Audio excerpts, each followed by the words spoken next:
Why choose a Sleep Number smart bed? Can I make my site softer? Can I make my site firmer? Can we sleep cooler?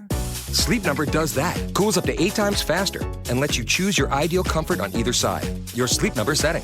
Enjoy personalized comfort for better sleep night after night. And now, max out your savings. The more you buy, the more you save on beds, bases, and more. Plus, get free home delivery on any smart bed with base. Limited time. Check it out at a Sleep Number store near you or at sleepnumber.com today. Hey, Ryan Reynolds here from Mint Mobile. Now, I don't know if you've heard, but Mint's premium wireless is $15 a month. But I'd like to offer one other perk. We have no stores. That means no small talk. Crazy weather we're having. No, it's not. It's just weather. It is an introvert's dream. Give it a try at mintmobile.com/switch. Upfront payment of $45 for 3-month plan. $15 per month equivalent required. New customer offer first 3 months only. Then full price plan options available. Taxes and fees extra. See mintmobile.com. The kettle's boiled, Vic. Great. Perfect timing. Just a dash of milk for me, please, mate. Here you go. Shall we get started then?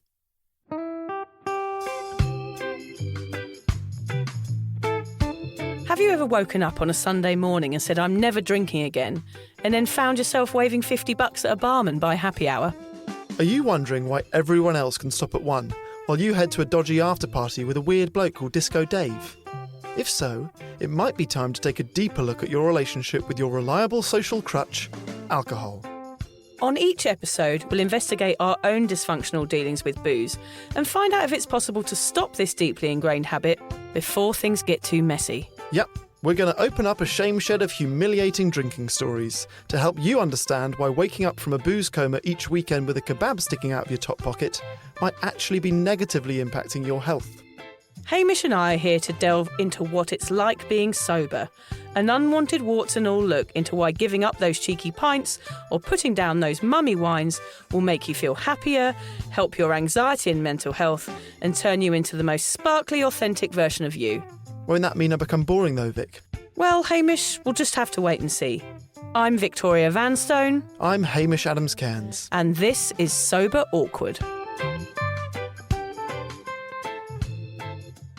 Yeah, and I promised to be the best mum I ever could be to George on that day when he was first born. But then, of course, the difficulties outweigh the love in some respects when you get home, because that becomes a very, very frightening experience for most mums, because all of a sudden you've gone from being irresponsible to being 100% responsible for a young life. And for me, every day felt like life or death. I felt like if I didn't feed properly, the baby was going to die, or something was going to go wrong, or I'd have to go back into emergency, or my stitches were going to split open and my guts were going to fall out. Like, it was irrational, but I couldn't help it. And I think it also had something to do with that drug come down as well. I was kind of feeling mentally unstable after I had that first C-section. So, of course, I looked forward to having a wine. I looked forward to that first time. I mean, I did have a sparkling wine in the hospital on the day that he was born, my first wine for 9 months. Yeah, I don't think that's uncommon. I think that's very normal. The champagne came out straight away. Was that the same with the other two? To have this come down, you're obviously on drugs for all of them. Do you still have that glass? The second one I did. The third baby, I was sober. Yeah, so that was a completely different experience and much nicer. Yeah, so I got home and the house was filled with flowers and champagne from the hospital. Everybody had sent me a bottle of alcohol to celebrate the baby's birth, to wet the baby's head. So, of course, I just slipped into exactly what I used to do. It took 6 weeks before I drank again after the birth. I was busy breastfeeding and trying to keep that bloody baby alive. But then, of course, my old habits slipped back in because of the pressures of motherhood. Mm-hmm. As things got harder and lack of sleep and difficulty feeding, I, of course, lent on the only thing I knew how to. And there was a very subtle increase in my consumption over time. Okay, so it wasn't a one big blowout and then you're all in. It was a gradual descent back into a bad relationship with alcohol. Definitely, because I felt that need for a reward after a good day of parenting. So it wasn't just binge drinking at the weekends. At the end of a tough day, which all days are tough when you're your first time new mum, there was an excuse at hand for me to go, right, the baby's asleep. Come on, let's have a glass of wine. So you're having that glass of wine at home with a mate, or is that alone? No, with John. With John, okay. With my husband. So you're not it was going like, out to a pub, the baby's down, let's have a quick glass and yeah. decompress. That changed, though, over time when I got more confident with my parenting. Then I went out and got wasted. Yeah. Sounds fucked up, but I'm just being honest with you. Yeah. True. For us, it was similar. I can remember when I came home and Liz was sort of like having the contractions or the surges, as we call them, hypnobirthing. And I remember thinking, right, I need to get the house ready for we're going to go and we're going to come back. And one of the things I did was put a bottle of wine in the fridge, knowing that she'd want, it might have been bubbles, but yeah, knowing that she'd want it when we came back. And I actually asked her about it the other day. I said, when we came back, we had a glass together and her dad was on the way to come see us. And I said, what was that like? And she said that she'd thought of it a lot during her pregnancy, but it was more as a signpost that pregnancy was over so that she could have alcohol again, rather than it being like a craving or like a huge release, like a joyous moment when I had that first sip, which was interesting because actually the reality is that, yes, you can drink once you've had the baby, but if you're breastfeeding, you can't really. No. So it doesn't end there. No. People go, I've got to be sober for 9 months. You don't. If you're breastfeeding, which you may or may not be, whatever, so you're cool, then it's 9 months plus almost all the time you're breastfeeding, unless you're producing so much you can pump and dump and you can have some bottles of formula. But basically, it doesn't end when the baby's born. Plus, drinking with the baby's really not fun. No, it's bad news. You're not getting much sleep anyway. No. And I think also for mums as well, I don't know whether you feel this about guys as well, I think a lot of it is as soon as you have that baby and you're at home and you're holding it, everything changes. But also, I think you're aware of what other people think of you as a mum. So I became very self-conscious that I was doing the right thing all the time. And I wanted people to see that I was a good mum. It was like my aim in life was like, look, I was a party girl, but now I'm a mum and look how good I am. Yep. Why choose a Sleep Number smart bed? Can I make my site softer? Can I make my site firmer? Can we sleep cooler? Sleep Number does that. Cools up to 8 times faster and lets you choose your ideal comfort on either side. Your Sleep Number setting. Enjoy personalized comfort for better sleep night after night. And now, max out your savings. The more you buy, the more you save on beds, bases, and more. Plus, get free home delivery on any smart bed with base. Limited time. Check it out at a Sleep Number store near you or at sleepnumber.com today. Hey, Ryan Reynolds here from Mint Mobile. Now, I don't know if you've heard, but Mint's premium wireless is $15 a month.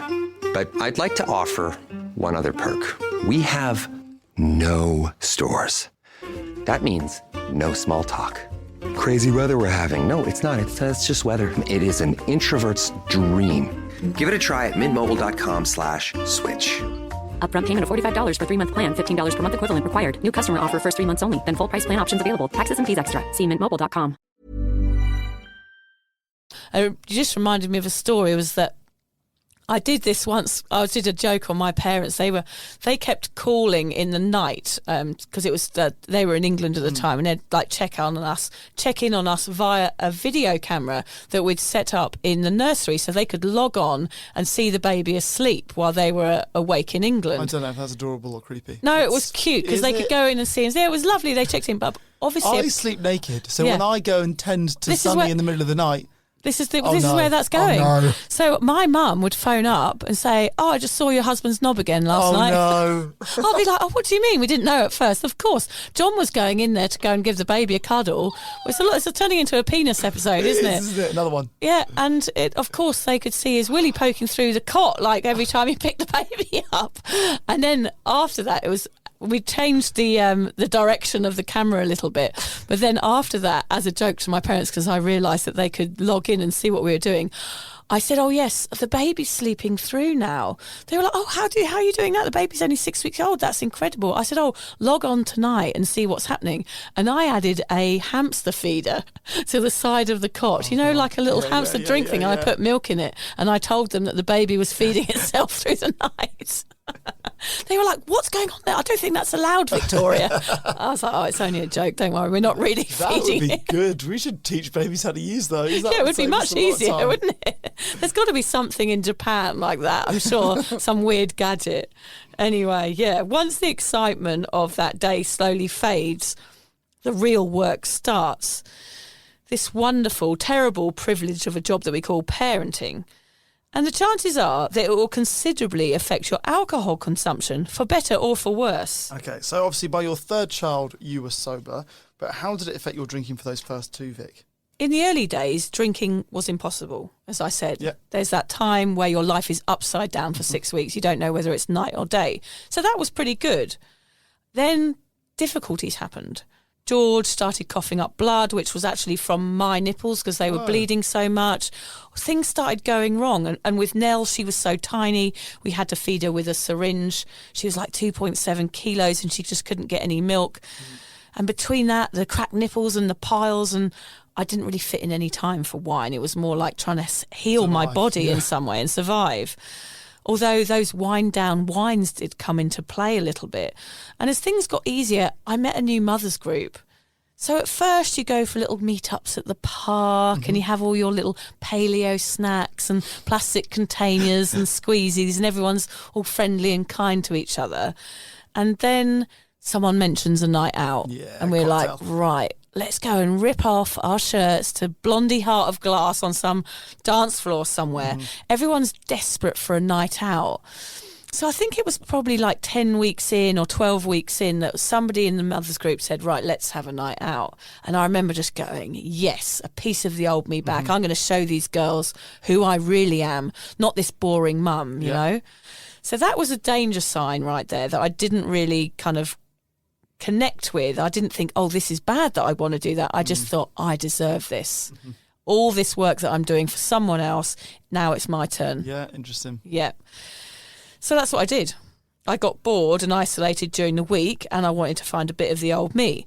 That first night I went out it started off as a civilised cheese and wine evening, and it ended up with me puking camembert into a toilet and swinging my feeding bra above my head on a table. Wow. Yeah. Where were you? In Sydney? I was in Sydney. I was in Manly and I was at the Freshy pub.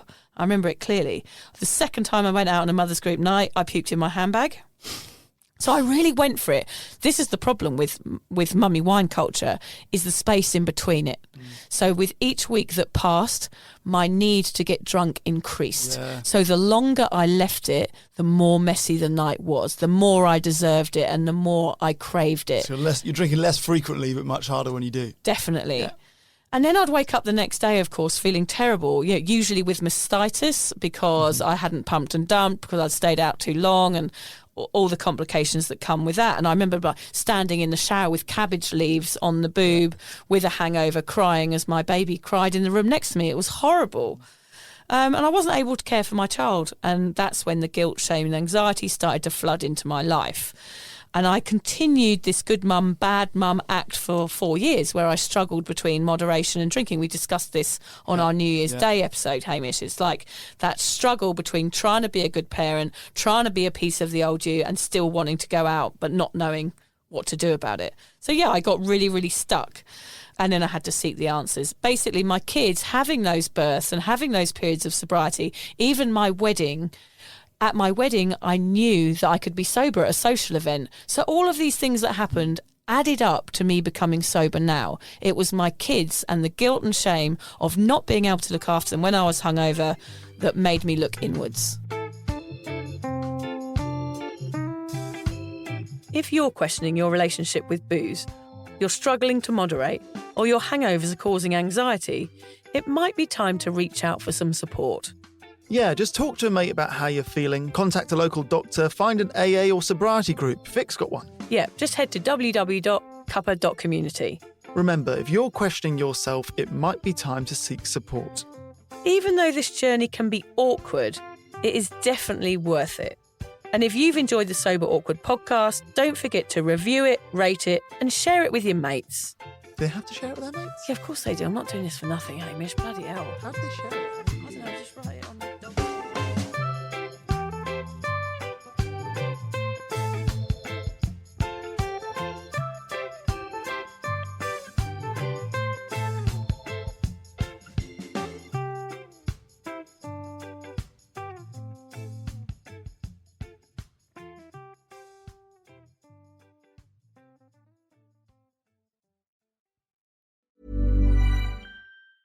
When you think of skyrocketing brands like Aloe, Allbirds, or Skims, it's easy to credit their success to great products, sleek branding, and brilliant marketing. But here's the overlooked secret. The real magic lies in the engine behind the scenes, the business powering their business. For millions of brands, that engine is Shopify, making selling seamless for them and shopping effortless for us. Upgrade your business and get the same checkout Alo Yoga uses. Sign up for your $1 per month trial period at shopify.com/retail, all lowercase. Go to shopify.com/retail to upgrade your selling today. Shopify.com/retail. Building a portfolio with Fidelity Basket Portfolios is kind of like making a sandwich. It's as simple as picking your stocks and ETFs, sort of like your meats and other toppings, and managing it as one big, juicy investment. Now that's pretty good. Learn more at fidelity.com/baskets. Investing involves risk, including risk of loss. Fidelity Brokerage Services, LLC. Member NYSE SIPC. Hello, I'm here during the lunch rush with Janice, who owns her own food truck. Best cheesesteaks in town. Janice traded up to Geico Commercial Auto Insurance for her food truck business. We're here where she needs us most. They sure are. We make it so easy for her to save, with customised coverage that grows with her business. Sorry, I just get so emotional talking about saving folks money. Not this onion I'm chopping? It's just so beautiful. Oh yeah, no, it's the onion. Get a commercial auto insurance quote today at geico.com and see how much you could save. Get more with Geico.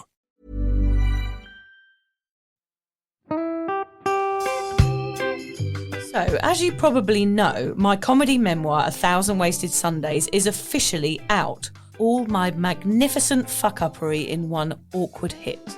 If you'd like to get your hands on a copy, it's now available from all good bookstores. We always say all good bookstores, don't we? Yeah. Are there bad bookstores? No, it's probably ones with moody sellers. Oh yeah, really depressed librarian folks. Yes, okay, yeah. So there are probably some, but we're only storing it in the good ones. It's only made it into the goodies. You can also get it from all good online retailers. The print version and ebook are out now, and the audiobook will be available in March. I've been writing my memoir for 5 years. It will make you laugh, cry and cringe, and hopefully inspire a few people to reconsider their relationship with booze. If you love the podcast, then I think you'll love the book, even if I do say so myself. Hamish has read it. What did you think? I feel like I know a little bit too much about you now, to be honest, Vic. Look, I really loved it. It was hilarious and surprisingly moving, but I feel like I've seen you naked in a literary sense. Yeah. Does that make sense? Yeah, that's worrying. Yeah. From an emotional point of view, seriously, it wobbled my teeny weeny wooden heart, Vic. Okay. My teeny little wooden heart. Well, his teeny little, his wooden heart is broken. Anyway, so if you do manage to get your filthy mitts on a copy, please do me a favour and head to goodreads.com and give me a review. Doing that will help me get it out there to those that need a bit of sober support. So there you have it. My story, unwanted warts and all. Come and get awkward with me. Not to be too demanding or anything, but seriously, go and buy it now. Go and buy it right now. Yeah, don't just tell your friends, buy it, and then buy your friends one or two. Yeah, don't give them a copy, buy it, yeah. And you know what, don't be careful where you store it. If you lose it, you can always buy another 5. Yeah, buy another one. Yeah.